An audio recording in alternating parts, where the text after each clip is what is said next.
और इस वीडियो का अगर आपको PDF चाहिए होगा तो डिस्क्रिप्शन में चैनल का लिंक दिया हुआ है, उसमें जा कर के आप वीडियो का PDF डाउनलोड कर सकते हैं। तो चलिए ज़्यादा देर नहीं करते, शुरू करते हैं।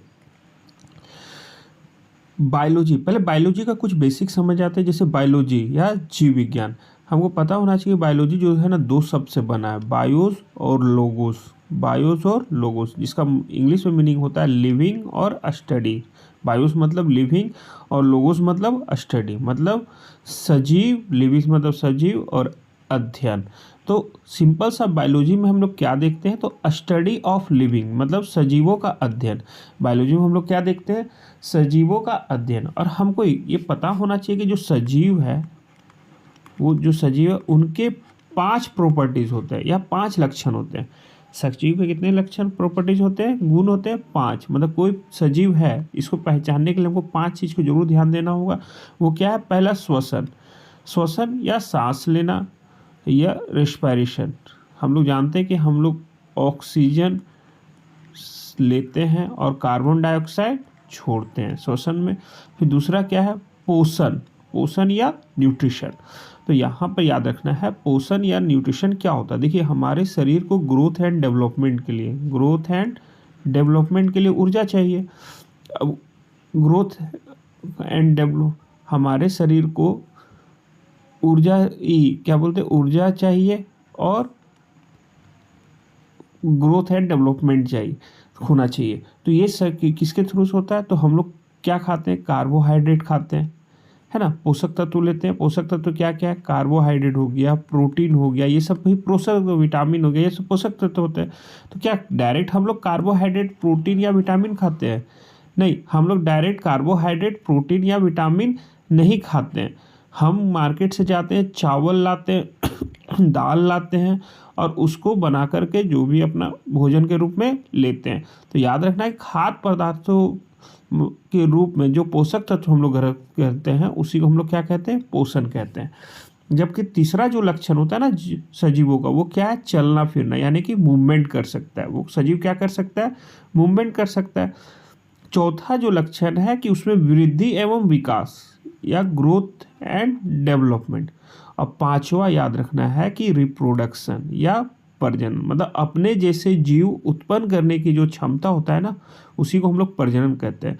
तो सजीवों का मेनली कितना लक्षण होता है, 5। क्या क्या, एक तो श्वसन, सांस लेना, दूसरा पोषण, है ना, तीसरा चलना फिरना, चौथा वृद्धि एवं विकास और पांचवा प्रजनन या रिप्रोडक्शन। अब देखिए सजीवों का जो वर्गीकरण है ना, सबसे पहले कार्लस लिनियस ने किया था। सजीवों का वर्गीकरण सबसे पहले किसने किया था, कार्लस लिनियस ने। इन्होंने एक बुक लिखा था जिसका नाम था Systema of nature, Systema of nature. तो इसमें की है ना, क्योंकि इन्होंने सबसे पहले वर्गीकरण किया, सजीवों का वर्गीकरण किया जाता है, तो याद रखना है इन्हें क्या कहा जाता है, वर्गीकरण का पिता या फादर ऑफ टेक्सोनोमी। क्या कहते हैं, फादर ऑफ टेक्सोनोमी। अब टेक्सोनोमी मतलब क्या होता है, तो सिंपल से याद रखना है कि टेक्सोनोमी का मतलब होता है स्टडी ऑफ क्लासिफिकेशन या वर्गीकरण का अध्ययन। टेक्सोनोमी मतलब क्या होता है, स्टडी ऑफ क्लासिफिकेशन या फिर वर्गीकरण का अध्ययन। अब याद रखना है कि इन्होंने पूरे सजीव जगत को 2 भागों में बांटा था। पूरा सजीव जगत को कितने भाग में बांटा था, तो 2 भाग में। क्या क्या था, एक प्लांट था, दूसरा एनिमल, मतलब कि पादप और जंतु। और इसी आधार पर, इन्हीं के आधार पर बायोलॉजी को 2 भागों में बांटा गया। कितने भाग में बांटा गया, 2 भाग में। देखिए ये फादर ऑफ टेक्सोनोमी तो इन्हें कहा जाता है, लेकिन modern father of modern taxonomy तो याद रखना है व्हिटकर को कहा जाता है। किसको कहा जाता है, व्हिटकर को। देखिए इन्होंने क्या किया था, पादप और एनिमल बांटा था, जबकि व्हिटकर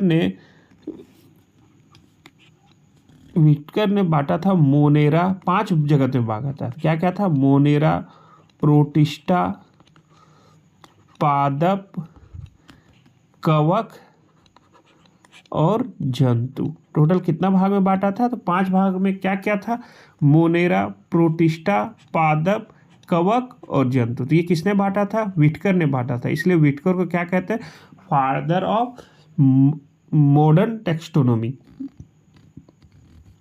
तो अभी यहाँ पर आ जाते हैं, बायोलॉजी को 2 भाग में बांटा गया। क्या क्या है, एक जूलॉजी, दूसरा बॉटनी या जंतु या पादप। हम जानते हैं जंतु में हम लोग किसका अध्ययन करते हैं, तो एनिमल्स का अध्ययन करते हैं, जबकि पादप में हम लोग किसका अध्ययन करते हैं, तो प्लांट्स का। तो हमको याद रखना है कि जूलॉजी में हम किसका अध्ययन करते हैं, जंतु का, जबकि बॉटनी में हम लोग किसका अध्ययन करते हैं, प्लांट्स का। अब कुछ इंपॉर्टेंट पॉइंट्स याद रखना है जो एग्जाम में बार बार ही पूछा जाता है। पॉइंट क्या है, सबसे पहले बायोलॉजी शब्द का प्रयोग किसने किया था, तो हमको याद रखना है कि लेमार्क और ट्रेवेनियंस ने, है ना, लेमार्क और ट्रेवेलियंस ने सबसे पहले बायोलॉजी शब्द का उपयोग किया था। जबकि फादर ऑफ बायोलॉजी मतलब कि जीव विज्ञान के पिता किसे कहा जाता है, तो हमको याद रखना है जीव विज्ञान का पिता किसे कहा जाता है, अरस्तु को कहा जाता है। अगर आपको वीडियो अच्छा लग रहा है, समझ में आ रहा है और इसका नोट्स चाहिए तो आप डिस्क्रिप्शन में जो टेलीग्राम चैनल है तो वहाँ पर जा कर के आप PDF को डाउनलोड कर सकते हैं, मैं वहाँ पर अपलोड कर दूँगा। और अगर वीडियो अच्छा लग रहा हो तो प्लीज़ चैनल को सब्सक्राइब कर लीजिए, क्योंकि मैं पूरा आपका कंपटीशन का जो आगाज़ कर रहा हूँ उसको अंजाम तक पहुँचाऊँगा। एकदम तैयारी हम लोग ज़बरदस्त करेंगे। क्यों, चलिए नेक्स्ट देखते हैं। फादर ऑफ जूलॉजी किसे कहा जाता है, तो याद रखना अरस्तु को, एरिस्टोटल को। जबकि फादर ऑफ बॉटनी किसे कहा जाता है, तो थियोफ्रेस्टस को। फादर ऑफ बॉटनी किसे कहा जाता है, यानी कि पादप जगत के पिता किसे कहा जाता है, तो थियोफ्रेस्टस को।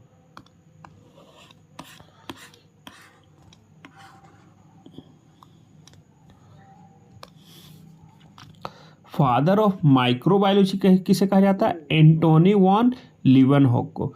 फादर ऑफ माइक्रोबायोलॉजी किसे कहा जाता है, तो एंटोनी वॉन लीवनहॉक को। इन्होंने क्या किया था, तो हमको याद रखना है इन्होंने बैक्टीरिया का खोज किया था, यानी कि जीवाणु खोज किया था। देखिए जीवाणु या फिर देखिए हम लोग जानते हैं कोशिका का खोज किसने किया था, तो रॉबर्ट हुक ने। कोशिका का खोज किसने किया था, रॉबर्ट हुक ने। इसलिए फादर ऑफ सेल या कोशिका का पिता किसे कहा जाता है, रॉबर्ट हुक को कहा जाता है। लेकिन हमको यहाँ याद रखना है कि ये जीवित कोशिका का खोज किया था। किस कोशिका का खोज किया था, सॉरी मृत कोशिका का। किस कोशिका का खोज किया था, मृत कोशिका का।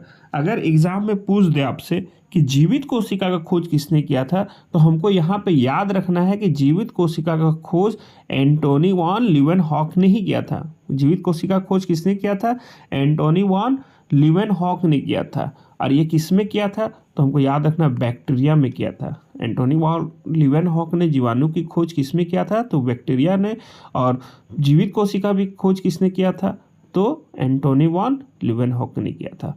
और एक पॉइंट याद रखना है कि फादर ऑफ मेडिकल साइंस बहुत बार एग्जाम में पूछा हुआ है, किसे कहा जाता है, तो हिप्पोक्रेटस को कहा जाता है। फादर ऑफ मेडिकल साइंस किसे कहा जाता है, तो हिप्पोक्रेटस को कहा जाता है।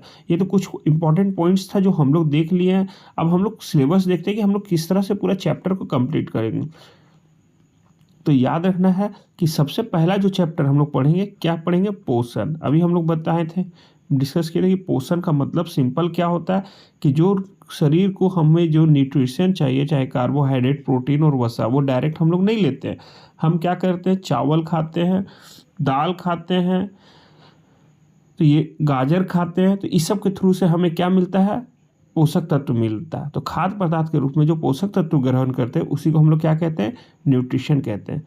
जबकि दूसरा चैप्टर हम लोग देखेंगे डाइजेस्टिव सिस्टम। याद रखना है कि मानव में पाचन तंत्र 7 अवस्था में होता है, ये हम लोग देखेंगे। तीसरा हम लोग जो देखेंगे ना, उत्सर्जन तंत्र देखेंगे। क्या देखेंगे, एक्सक्रीटरी सिस्टम। देखिए उत्सर्जन तंत्र में सिंपल हम लोग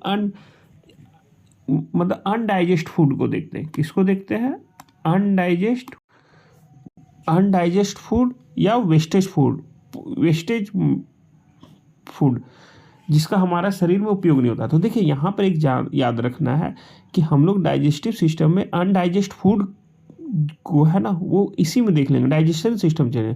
यहाँ पे किसको देखते हैं, उत्सर्जन तंत्र में हम लोग नाइट्रोजेनियस टाइप का जो वेस्टेज फूड होता है, वेस्टेज प्रोडक्ट होता है, उसको देखते हैं। नाइट्रोजेनियस टाइप का, जैसे यूरिक एसिड हो गया, तो इस टाइप का जो भी है, तो वो किस में देखेंगे, उत्सर्जन तंत्र में। और याद रखना कि हमारे सबसे महत्वपूर्ण उत्सर्जन तंत्र कौन है, तो किडनी है। उसके बाद हम लोग क्या देखेंगे, श्वसन तंत्र देखेंगे। उसके बाद हम लोग क्या देखेंगे, श्वसन तंत्र या फिर रेस्पिरेटरी सिस्टम। तो सबसे पहले हमको याद रखना है, सांस जब हम लोग लेते हैं तो हम सांस लेते हैं तो ऊर्जा, और सांस के थ्रू से जो हमें ऊर्जा मिलता है उसको क्या कहते हैं, एटीपी। एटीपी मतलब एड्रेनोसिन ट्राइफॉस्फेट के फॉर्म में मिलता है ना। और ये सांस जो कि हम लोग ऑक्सीजन, सांस के थ्रू से ऑक्सीजन लेते हैं, वो हमारे शरीर में कोशिका पे जाता है, और कोशिका में क्या पाया जाता है, एक कोशिकांग पाया जाता है माइटोकॉन्ड्रिया। माइटोकॉन्ड्रिया ही वो सारे प्रोसेस करके, मतलब कि कैटाबॉलिज्म प्रोसेस करके हमारे शरीर में ऊर्जा एडिनोसिन ट्राइफॉस्फेट के रूप में देता है। इसके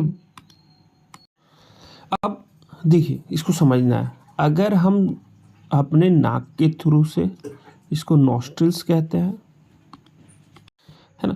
तो नाक के थ्रू से जब हवा अंदर लेते हैं तो हवा कहाँ पहुँचता है, लंग्स में पहुँचता है। कहाँ पे पहुँचता है, लंग्स में। लंग्स में हमको याद रखना है कि LUV पाया जाता है। लंग्स में क्या पाया जाता है, LUV पाया जाता है। वो क्या करता है ना, हवा में डिफरेंट गैसेस पाए जाते हैं, जैसे नाइट्रोजन हो गया, कार्बन डाइऑक्साइड हो गया, ऑक्सीजन भी हो गया, तो बहुत सारे गैस पाए जाते हैं। लेकिन हमारे शरीर में जो ऑक्सीजन छोड़ा कर के अदर जो भी गैस है उसका उपयोग नहीं होता है। वो सारे गैस को क्या करता है, LUV उसको निकाल करके वापस भेज देता है, और ऑक्सीजन को क्या करता है, हमारे ब्लड में मिला देता है। ब्लड में क्या पाया जाता है, हीमोग्लोबिन पाया जाता है। तो हीमोग्लोबिन से ब्लड मिल करके वो कहाँ पे चल जाता है, अब लंग्स इसको क्या करता है, कहाँ पहुँचा देगा, हार्ट में पहुँचा देगा, हमारे हार्ट में। और हार्ट क्या करेगा, अब हार्ट का पूरा फंक्शन हम लोग परिसंचरण तंत्र में देखेंगे। तो हार्ट से वो सारे ब्लड को क्या करेगा, ब्लड को हार्ट कहाँ पहुँचा देगा, कोशिका तक। और कोशिका में याद रखना है, कोशिकांग पाया जाता है जिसको क्या कहते हैं, माइटोकॉन्ड्रिया। क्या कहा जाता है, माइटोकॉन्ड्रिया। तो माइटोकॉन्ड्रिया, अब माइटोकॉन्ड्रिया क्या करता है कि अब एक ब्लड तो यहाँ ये ऑक्सीजन को तो पहुँचाए, लेकिन ब्लड और यहाँ पे ग्लूकोज को भी लेके आएगा। माइटोकॉन्ड्रिया क्या करेगा, ग्लूकोज C6H12O6 प्लस ऑक्सीजन को मिला करके हमारे शरीर में ATP यानी कि एड्रेनोसिन ट्राइफॉस्फेट देगा। तो ये सारा प्रोसेस हम लोग देखेंगे। अभी हम लोग आगे चैप्टर देखते हैं क्या क्या हम लोग को पढ़ना है। अब इसके बाद जो चैप्टर स्टार्ट करेंगे वो कौन है, सर्कुलेटरी सिस्टम या परिसंचरण तंत्र। इसकी खोज किसने किया था, तो हमको याद रखना है, सर्कुलेटरी सिस्टम में हमारा खोज किसने किया था, विलियम हार्वे ने किया था। और इसी में हम लोग क्या क्या पढ़ते हैं, एक तो ब्लड पढ़ेंगे, ब्लड कितने तरह का होते हैं। तो ये इसका खूब ब्लड ग्रुप की खोज किसने किया था, कार्ल लैंडस्टेनर ने। तो याद रखना, सर्कुलेटरी सिस्टम में हार्ट और ब्लड के बारे में पढ़ेंगे। और ब्लड का खोज किसने किया था, कार्ल स्टेनर ने। ब्लड कौन कितने ग्रुप होते हैं, तो 4 होते हैं, O, A, B और AB। तो इसी का खोज किसने किया था, कार्ल लैंडस्टेनर ने। उसके बाद याद रखना है कि नेक्स्ट चैप्टर जो होगा ग्रंथि और अंतःस्रावी ग्रंथि, है ना, ग्लैंडुलर और एंडोक्राइन सिस्टम। उसके बाद जो नेक्स्ट चैप्टर होगा वो स्केलेटन सिस्टम होगा या कंकाल तंत्र। हमारे शरीर में याद रखना है, एडल्ट में 206 हड्डी होती है, जबकि बच्चों में कितना होता है, 300 से अधिक। और हमारी जो हड्डियां बनी होती है वो किससे बनी होती है, ट्राइकैल्शियम फॉस्फेट से। हमारी हड्डियां किससे बनी होती है, ट्राइकैल्शियम फॉस्फेट से। उसके बाद जो नेक्स्ट चैप्टर होगा ना वो होगा संवेदी तंत्र या सेंसरी ऑर्गन। उसके बाद नेक्स्ट चैप्टर देखेंगे तंत्रिका तंत्र या फिर नर्वस सिस्टम। याद रखना है कि इसी में हम लोग ब्रेन के बारे में पढ़ते हैं, और हमारे ब्रेन का सबसे बड़ा हिस्सा है उसको सेरेबियम कहते हैं। क्या कहते हैं, सेरेबियम या फिर प्रमस्तिष्क, जिसका वजन कितना होता है, हमारे ब्रेन का वजन कितना है, 1400 ग्राम होता है। और स्टडी ऑफ ब्रेन क्या कहते हैं, न्यूरोलॉजी कहते हैं। स्टडी ऑफ ब्रेन क्या कहते हैं, न्यूरोलॉजी। अब इसके बाद जो चैप्टर होगा ना उसको हम लोग प्रजनन तंत्र कहेंगे या फिर रिप्रोडक्टिव सिस्टम। याद रखना, मनुष्यों में, इसमें हम लोग क्या पढ़ते हैं, मनुष्यों में निषेचन।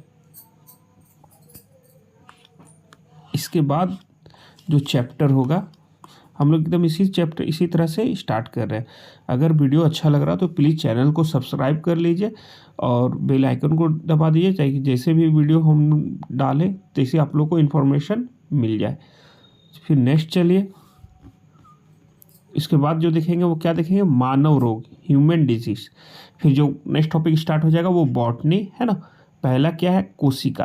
कोशिका में क्या देखेंगे, याद रखना है, कोशिका का अध्ययन को क्या कहते हैं, साइटोलॉजी कहते हैं। कोशिका का अध्ययन को क्या कहते हैं, साइटोलॉजी कहते हैं। जबकि इसका खोज किसने किया था, रॉबर्ट हुक ने। किसमें किया था, कार के छाल में। तो अभी इसके बारे में हम लोग पहले देख चुके हैं।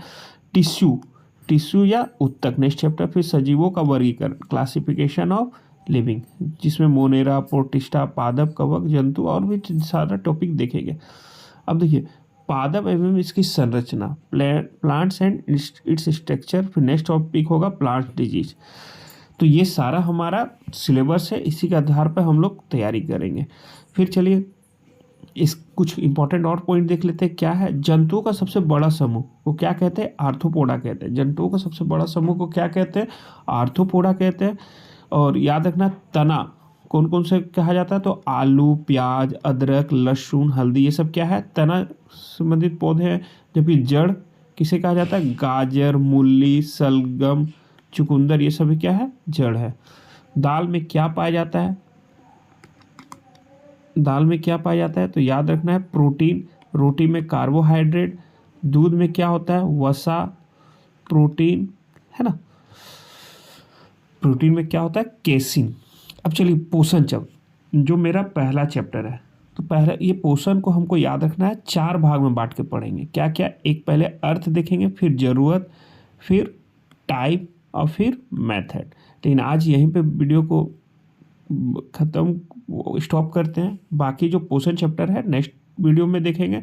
प्लीज़ अगर आपको चैनल वीडियो अच्छा लगा हो, ये समझ में आ रहा हो, कंपटीशन में आपको हेल्पफुल होगा, तो चैनल को सब्सक्राइब कर लीजिए और बेल आइकन को दबा दीजिए। और अगर अभी नेक्स्ट इस हमारे चैनल में मैथ का भी जितना भी प्रीवियस ईयर क्वेश्चन है ना, उसको सॉल्व करके डाला जाएगा। अगर तो फिर मिलते हैं नेक्स्ट वीडियो में।